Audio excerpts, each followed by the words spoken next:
그리스도예수 안에서 사랑하는 울산교회 성도 여러분, 우리 얼마 전부터 전교인 200일 성경 통독 시작했죠. 좀 밀린 분도 벌써 계실지 모르겠는데 아직 많이 안 지났습니다.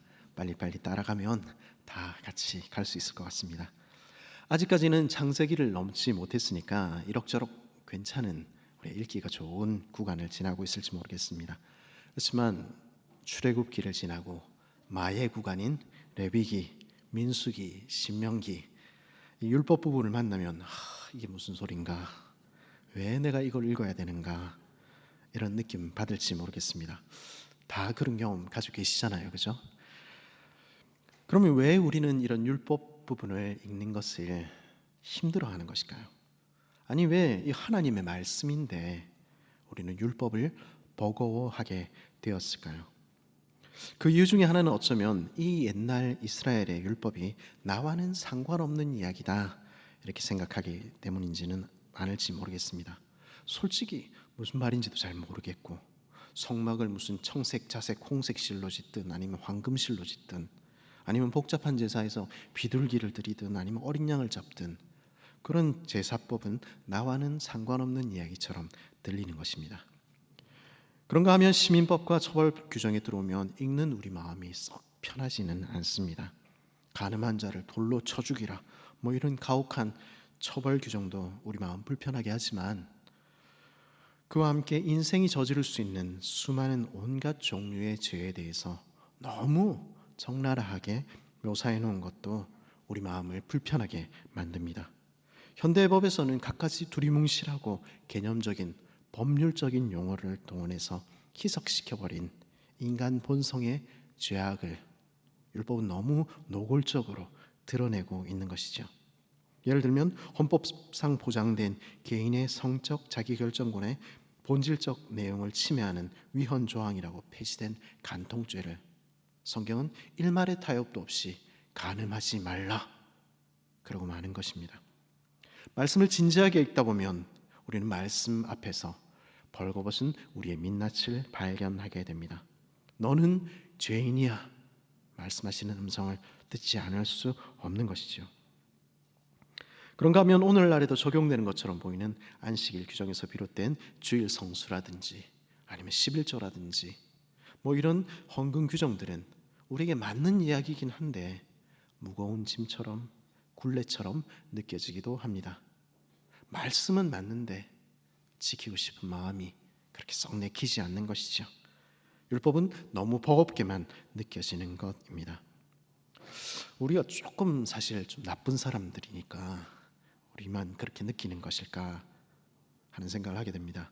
오래전 실제로 이 법을 지켜야 했던 이스라엘과 유대 사람들은, 소위 하나님 나라의 백성이었던 그들은 다르게 느끼지 않았을까 하는 생각을 해보는 것이죠. 그래서 다윗이 고백했던 것처럼 여호와의 율법을 즐거워하여 그 율법을 주야로 묵상하며, 여호와의 율법은 금 곧 많은 순금보다 더 사모할 것이며 꿀과 송이꿀보다 더 달도다, 그렇게 날마다 고백하며 그렇게 살지는 않았을까 생각해 보는 것이죠. 그 사람들은 우리랑 달랐을까? 안타깝게도 그렇지는 못했던 것 같습니다. 그때나 지금이나 인생은 어쩔 수 없는 인생이기 때문입니다. 당시에도 가난한 사람들, 못 배운 사람들은 너무 가진 게 없어서 사는 게 고달파서 하나님 말씀대로 살기가 힘들어요, 그렇게 말했을 것입니다. 좀 형편이 나아지면 하나님께 나아갈 텐데, 꼭 나가긴 나갈 건데 지금은 좀, 2000년 전에도 사람들은 그렇게 이야기하며 평생을 보내었던 것입니다. 그러나 정말 그래서 정말로 말씀을 따라 사는 삶이 너무 힘들었기 때문에 절대로 지킬 수가 없어서 그 사람들을 지키지 않았던 것일까 하는 것입니다. 하나님의 율법을 우리가 곰곰이 따져보면 율법에는 가난한 자들을 위한 규정이 따로 있는 것 발견할 수 있습니다. 부자들이 양이나 염소 같은 걸로 제사를 지낼 때 그것 바칠 힘이 없는 이들은 비둘기로 제사를 드리게 되어 있었고요, 그것마저 힘든 사람들은 그저 곡식 한 줌 하나님께 태워 바치라고, 하나님 그 제사도 얼마든지 기뻐 받으신다고 말씀하고 있는 것입니다. 인생을 아시고 그 마음을 살피시는 하나님께 중요한 것은 우리가 우리의 마음을 들여 하나님을 사랑하는가? 하나님은 언제나 그것 묻고 계셨던 것입니다. 예배와 11조 역시 마찬가지겠죠. 1년에 3차례 하나님 앞으로 나아갈 수 없는 사람들을 향해서 너희가 하늘 끝에 있을지라도 하나님의 얼굴을 구하며 이 성전을 향하여 기도할 때 내가 들으리라, 너희를 만나리라, 하나님 그렇게 말씀하신 것입니다. 우리 울산교회에서도 정 11조가 힘들면 그러면 생활의 11조라도 드리자고, 금액이 중요한 것이 아니라고 권면하지 않습니까? 매 예배와 모임을 다 참석하지 못해도 시간을 내어 할 수 있는 대로 하나님을 만나는 것 포기하지 말아야 하는 것입니다. 그렇게 우리 삶의 시간과 물질의 작은 것이라도 하나님께 떼어드림으로써 하나님이 우리 삶의 주인이십니다 고백하자고, 나는 주님을 사랑합니다 고백하자고 그렇게 가르치는 것이죠. 그러나 여전히 많은 사람들은 율법은 절대로 지킬 수 없는 것, 너무도 무거운 것이라고 생각합니다. 먹을 것, 입을 것, 마실 것, 걱정하지 않으면 안 되는 팍팍한 삶에 매여서 내일을 염려하느라, 혹은 하나님의 그 자비의 율법을 알지 못하기 때문에 율법은 지킬 수 없는 것이라고 미리부터 단정하는 것입니다. 그래서 그때나 지금이나 두 렙돈 바치는 여인과 같은 고백을 한 그런 사람들은 찾아보기가 힘든 것 아닌가 하는 생각하게 됩니다. 다들 나는 하나님 말씀 따라서 살지 못하는 죄인이야, 그렇게 죄책감만 아는 채, 그러나 하나님의 말씀을 따라 살지는 않는 삶 계속 살아가는 것이죠. 당시에 부자들, 배운 사람들은 좀 사정이 달랐을지 모르겠습니다.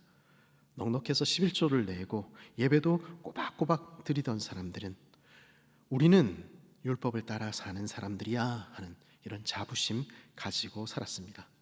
율법을 따라 살지 못하는 사람들을 암하아레츠, 천국에 들어가지 못할 이 땅에 속한 사람들이라고 부르면서 우리는 달라, 그들은 그렇게 말했던 것이죠. 누가복음에 나타나는 바리새인의 기도에는 이 사람들의 그런 자부심이 나타나 있습니다. 저 세리와 같지 아니함을, 저 죄인과 같지 아니함을 감사하나이다. 우리는 의인이라는 것이죠. 그러나 오늘날로 치면 교회 안에 있는 그런 중수적인 역할을 하고 있던 그들이라고 해서 율법을 지키는 것을 즐거워했던 것은 아니었던 것 같습니다. 그들에게도 하나님의 말씀은, 율법은 억지로 지키는 성가신 굴레 같은 것이었습니다. 하나님의 말씀이니까 안 지킬 수는 없는데 정작 내 마음이 원하는 것은 따로 있었기 때문입니다. 율법이 아니라고 이야기하는 자신의 욕망대로 사는 삶, 살고 싶은 소원이 그들 안에 있었던 것입니다. 그럼 어떻게 합니까? 가난하고 힘없는 사람들이야 말씀을 지키지 못한 자신을 탓하며 나는 죄인이야 죄인이야 자책하며 살아가지만, 힘 있는 사람들의 방식은, 좀 더 높은 고상한 사람들의 방식은 따로 있는 것입니다. 무엇입니까? 규칙을 바꾸고 법을 바꾸는 것입니다. 그러면 죄인일 필요조차 없는 것이니까요. 당대의 법을 해석하고 만드는 사람들이 오늘 말씀에 등장하는 서기관과 바리새인들이었습니다. 오늘날 법을 만드는 어떤 나쁜, 모든이 아니고요, 나쁜 국회의원들이 그러하듯이 어떤 서기관과 바리새인들은 장로들의 유전, 오늘날 학자들이 구전된 율법이라고 부르는 관례대로 율법을 자신들에게 유리한 대로 재해석하여 새로운 법들을 만들어내기 시작했습니다. 율법을 꼭 문자 그대로, 하나님의 말씀을 꼭 문자 그대로 봐야 하는 건가? 관례와 전통에 따라서 상황에 맞게 해석하는 게 맞지. 그리고 오늘날의 어떤 법률가들이 그러하듯이 그들 역시 율법의 규정들을 샅샅이 살펴 자신들에게 유리한 부분은 강조하고 굳이 말 안 하는 게 나을 것 같은 부분은 입을 다물어 버렸던 것입니다. 자신들이 피해갈 길을 만들었던 것이죠. 스스로의 욕망은 뒤에 감춘 채 이혼 증서를 주면 이혼해도 상관없어, 모세가 그렇게 이야기하잖아, 그들은 그렇게 말하곤 했던 것입니다. 하나님의 명백한 기록된 말씀이 그들 눈앞에 버젓이 있지만 그들은 장로들의 유전을 구전된 율법이라 부르며 하나님의 말씀과 같은 자리에 앉혀 놓았던 것입니다. 우리 요즘 가끔 TV를 보거나 뉴스를 보다 보면 저는 분명히 나쁜 놈인데, 저는 분명히 벌을 받아야 되는데, 그게 우리 상식인데 법적으로는 죄인이 아니야, 그래서 풀어줬어, 이런 뉴스들 듣게 되는 것 발견하게 됩니다. 그럴 때면 우리는 이게 말이 돼? 이게 어떻게 되지? 우리는 궁금해하게 되지 않습니까? 마찬가지의 일이 이스라엘 가운데도 일어났다는 것입니다. 율법에서 명백하게 지시하는 바를 따르지 않고도, 하나님께서 정말로 간절히 원하시는 그 뜻을 따르지 않고도 그들은 자신들이 바꾼 법에 의해서 외적으로 규제되지 않는다는 것만으로도 우리는 의인이야, 죄인이 아니야 라고 부르며 그렇게 가르친 것입니다.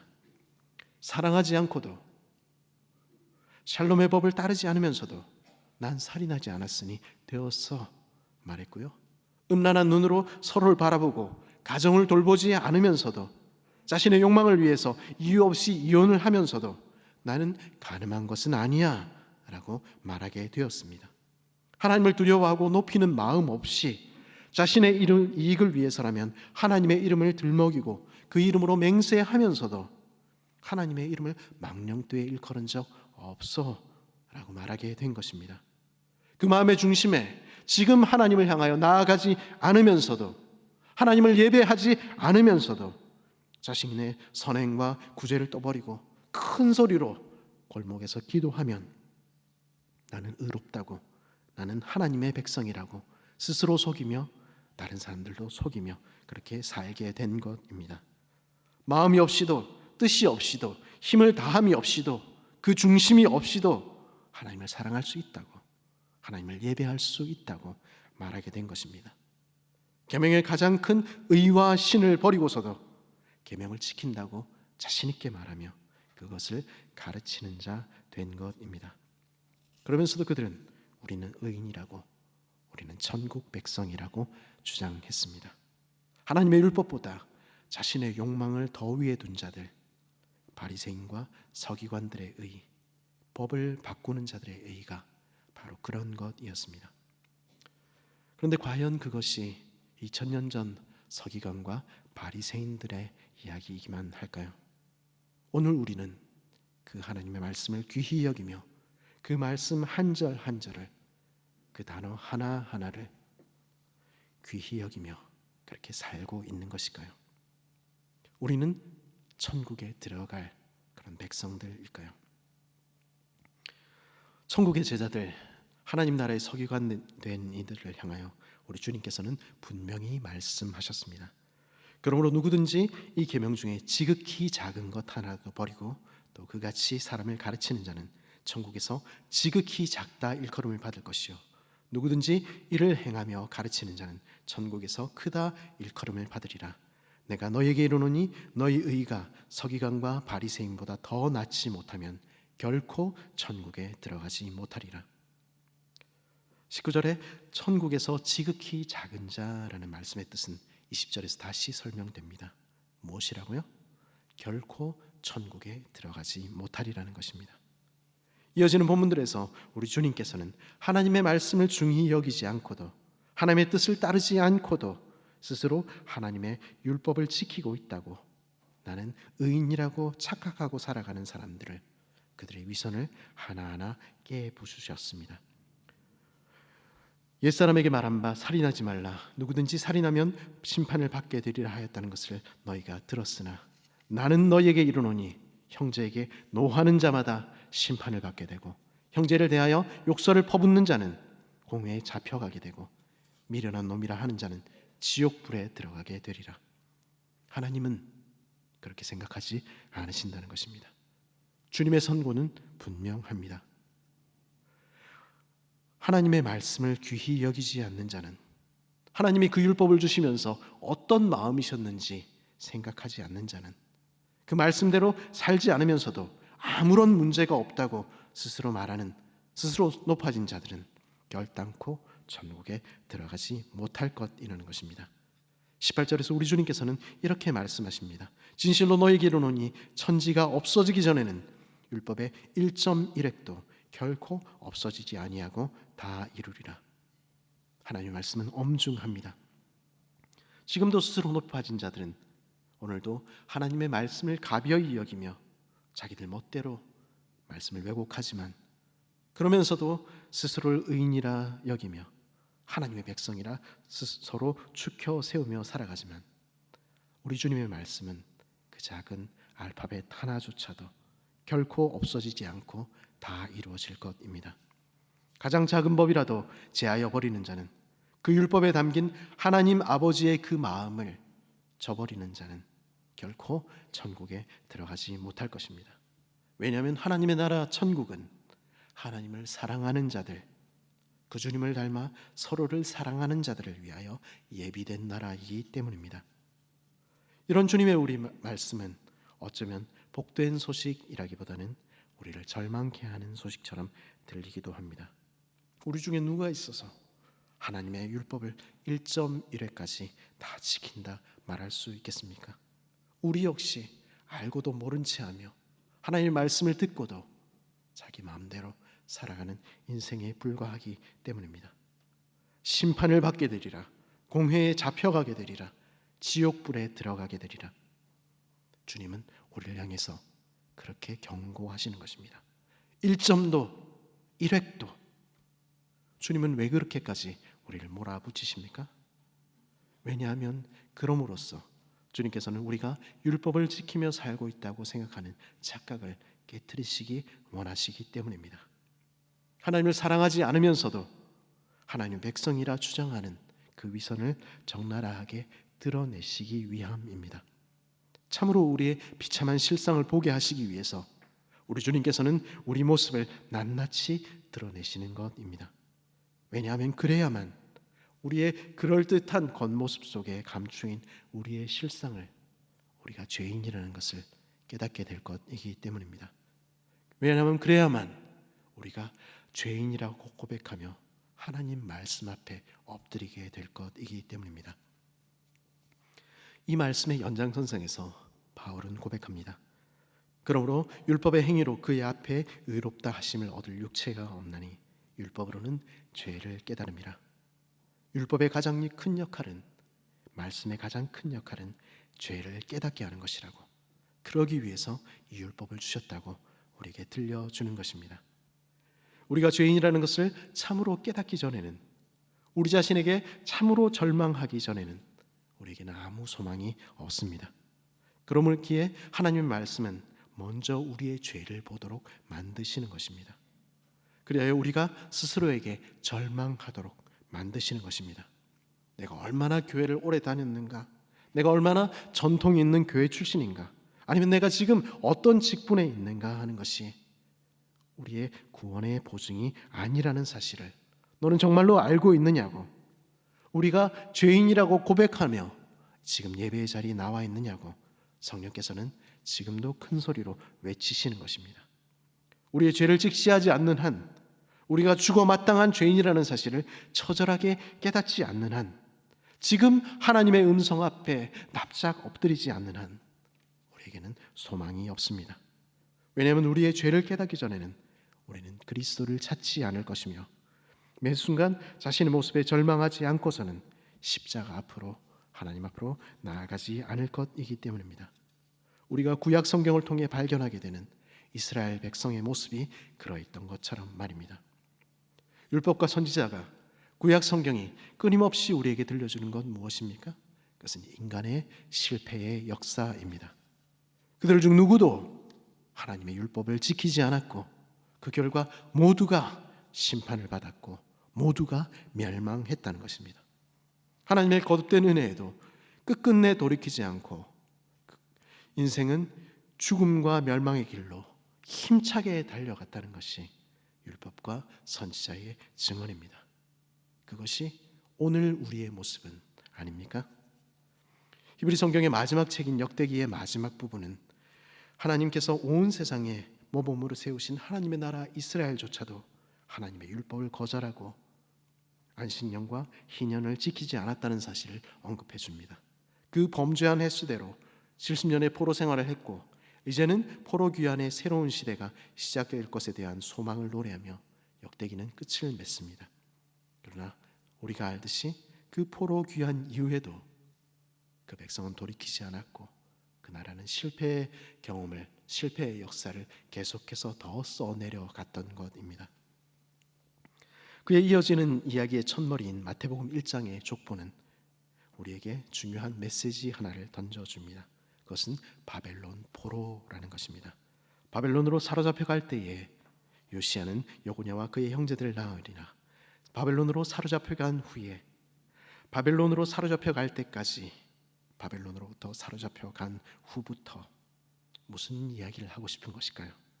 바벨론에서 돌아왔어도, 포로에서 돌아왔어도 영적인 바벨론 포로는 끝나지 않았다는 것입니다. 그 나라는 실패했으며 인생은 여전히 죄 가운데 있으며 죄의 포로된 인생의 비극은 아직 끝나지 않았다는 것입니다. 세월이 흘렀습니다. 시간이 지났습니다. 그러나 인생은 변하지 않는 것입니다. 우리는 과거에도 지금도 여전히 스스로의 힘으로는 자신을 구원할 수 없는 죄인에 불과합니다. 지금도 우리에게는 소망이 없습니다.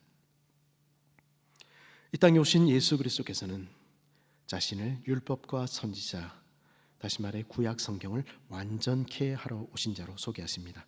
17절입니다. 내가 율법이나 선지자를 폐하러 온 줄로 생각하지 말라. 폐하러 온 것이 아니요 완전하게 하려 함이라. 여기서 완전하다 혹은 성취한다라는 말이 가지고 있는 이미지는 가득 채워 흘러 넘치게 한다는 이런 말씀입니다. 인간이 실패한 그곳에, 우리의 모든 노력이 끝난 그곳에 하나님의 아들께서 오셨습니다. 그리고 우리가 지킬 수 없었던 율법을 가득 채워 넘치도록 성취하셨다는 것입니다. 그리고 그 아들이 이제 새로운 나라를 활짝 열어젖히시고 우리를 초청하고 계시다는 것입니다. 죄인에 불과하다고 탄식하는 이들에게 결코 율법을 지킬 수 없다고 스스로 고백하는 죄인들을 향하여 우리 주님은 말씀하시는 것입니다. 그래서 내가 왔잖아. 율법을 성취하기 위해, 율법을 차고 넘치도록 지키시기 위해 내가 왔잖아. 그래서 이제 너희에게 하나님의 나라를 주잖아. 그러니 내게 오렴, 그리고 평안을 누리렴. 율법을 지키되 차고 넘치도록 지키시는 분, 하나님의 나라의 법을 온전히 드러내시고 우리를 대신하여 끝까지 순종하신 분, 온 세상보다 크시고 온 세상을 창조하셨으되 죽기까지 낮아신 그분 안에서 율법은 1.1회까지 온전히 성취된 것입니다. 이제 그 은혜는 차고 넘치는 것입니다. 그러니 율법을 지켜 천국에 들어가느냐 마느냐가 우리의 문제일 수 없다는 것입니다. 그 아들의 피가 우리를 새롭게 하기에 우리는 이미 천국 백성이며 그 안에서 율법은 우리에게 전혀 다른 의미를 갖게 된다는 것입니다. 왜냐하면 우리는 자유인이며 우리는 하나님의 사랑받는 자녀들이기 때문입니다. 내가 율법이나 선지자를 폐하러 온 줄로 생각하지 말라. 이 말씀을 읽다가 한 가지 의문이 들었습니다. 예수님께서는 모든 율법과 선지자를 다 성취하셨는데 그분의 삶 한 절 한 절은 하나님의 뜻을 이루는 삶이었는데 왜 주님을 본 사람들은 예수님을 율법이나 선지자를 폐하러 왔다고 생각했을까? 그런 의문이 든 것입니다. 몇 가지 생각을 해보다가 어쩌면 예수님께는 바리새인들, 서기관들, 율법을 강조하는 이들 모습이 없어서가 아니었을까? 그들의 굳은 모습이, 그들의 경직된 모습이 주님께는 없어서가 아니었을까 하는 생각을 하게 되었습니다. 주님은 너무도 자유로워 보였기 때문에 그들은 그렇게 생각한 것이 아닐까 하는 생각을 한 것이지요. 겉으로는 율법을 잘 지키는 척하면서 말끝마다 말씀 전통 하면서도 정작 그 말씀이 이루어질 것이라고는 믿지 않는 자들, 그래서 자신의 뜻에 맞지 않는 것은 자기 마음대로 무시하면서 제거하는 법을 바꾸는 자들, 그러면서도 가장 잘 지키려는 자들, 그들에게는 율법을 지키는 일이 즐거운 일일 수가 없는 것입니다. 그 내면이 없으니까, 그 율법의 영혼이 없으니까 외적인 부분들에 더 집착하는 것입니다. 그들은 그래서 규칙을 더하고 더했으며 율법을 더하고 더했습니다. 그들에게 율법은 하나님의 말씀이 아니라, 우리를 살리는 말씀이 아니라 억지로 진 무거운 굴레에 불과했던 것입니다. 그런 사람들이 보기에 우리 주님은 너무 이상한 사람처럼 보였을 것입니다. 너무 자유로워 보이셨으니까요. 너무 기뻐 보이셨으니까요. 그런 주님을 이해할 수 없었기 때문에 사람들은 선지자를 폐하고 율법을 폐하고 자기 멋대로 사는 것이냐고 물었던 것입니다. 그러나 한 번도 말씀 전통 외치지 않으셨지만 우리 주님의 그 행동 하나하나, 그 말씀 하나하나는 아버지의 뜻에서 조금도 어긋남이 없으셨습니다. 우리 주님은 율법대로, 그 율법의 길을 걸어가는 그 길 그대로 살아가신 것입니다. 우리 주님께 율법은 억지로 진 짐이나 무거운 굴레일 수 없었습니다. 왜냐하면 우리 주님은 아버지의 뜻에 따라 사는 것을, 성령과 함께 율법의 길을 노래하며 걸어가는 것을 가장 기뻐하셨기 때문입니다. 그래서 우리 주님은 그 마음과 뜻과 힘과 정성을 다해 아버지 하나님을 즐거워하고 아버지의 뜻에 순종하는 것을 즐거워하셨습니다. 우리 주님은 기꺼이 율법을 지키셨고 진심으로 율법의 길을 따라 걸어가셨던 것입니다. 여호와의 율법을 즐거워하며 그 율법을 주야로 묵상하며, 여호와의 율법은 금 곧 많은 순금보다 더 사모할 것이며 꿀과 송이꿀보다 더 달도다라는 그 고백이 바로 가장 큰 자유를 버리시고 아버지께 끝까지 순종하신 그분 안에 넘치도록 이루어진 것입니다. 우리 주님은 날마다 자유롭게 자신의 힘을 다해 하나님을 사랑하며 이웃을 사랑하며 그렇게 사셨던 것입니다. 그 그리스도 안에서 율법은 새로운 의미를 갖게 됩니다. 우리는 천국에 가기 위해서 억지로 해야 하는 의무감 때문에 하나님 말씀을 지키는 그런 사람들이 아닙니다. 우리를 위해 율법을 차고 넘치도록 성취하신 우리 주님 안에서 모든 것은 새로워졌습니다. 우리는 이제 두려움 가운데 억지로 율법을 지키는 것이 아니라 기쁨 가운데 마음으로부터 하나님의 말씀을 지킵니다. 그리스도 안에서 우리는 구약의 시인들이 노래했던 율법의 즐거움을 비로소 발견하게 되는 것입니다. 왜냐하면 우리 주님께서 율법을 원래의 자리로 돌리셨기 때문입니다. 주님 안에서 율법은 우리를 절망케 하는 도구를 넘어서 하나님의 백성이 지금 어떻게 하면 살 수 있는지, 어떻게 살아야 하는지를 알려주는 내 발의 등이요 내 길의 빛으로 거듭난 것입니다. 그리고 율법과 선지자가 우리에게 들려주는 바를 따라 성령의 인도하심을 따라 우리 역시 가장 큰 자유를 드려 사랑하고 섬기는 삶 살 수 있게 되는 것입니다. 내 마음을 다하고 정성을 다하고 힘을 다하고 뜻을 다하여 하나님을 사랑하고 이웃을 사랑하는 천국의 삶은 우리 역시 이 땅에서 살아갈 수 있게 된 것입니다. 그리고 그렇게 그리스도를 본받아 살아가는 우리 안에서 율법은 온전히 이루어지게 됩니다. 그리고 우리의 의는 법적으로 의롭냐 아니냐를 따지는 서기관과 바리새인들의 의를 아득히 넘어서 우리의 의는 가득히 넘치게 되는 것입니다. 그리고 그리스도 안에서 그리스도를 본받아 율법의 길을 노래하며 걷는 이들이 이 땅의 소금이 되고 세상의 빛이 되는 것입니다. 우리는 그런 새로운 나라의 백성으로 만물을 새롭게 하시는 하나님 나라의 전령으로 부름받은 것입니다. 우리의 의가 가득 흘러 넘치도록 우리 주님 부르시고 계시는 것입니다. 그리스도의 안에서 사랑하는 울산교회 성도 여러분, 우리에게 율법은, 하나님의 말씀을 따라 사는 삶은 무엇입니까? 나와는 상관없는 이야기, 내 마음을 불편하게 하는 짐, 언제나 말씀에 따라 살지 못한다는 죄책감만 안고 살아가는 그러한 삶이 우리가 사는 삶, 우리가 살아야 하는 삶입니까? 아니면 말씀에 따라 살아야지 입으로 말하지만 말씀, 전통, 직분, 온갖 것을 이야기하지만 실상은 말씀을 조금도 즐거워하지 않으면서, 그래서 말씀을 조금은 내 멋대로 바꾸며 원치 않는 말씀에는 눈을 감으며, 그러면서도 스스로 하나님의 백성이라 의인이라 자위하며 그렇게 사는 삶이 우리가 살아야 할 삶입니까?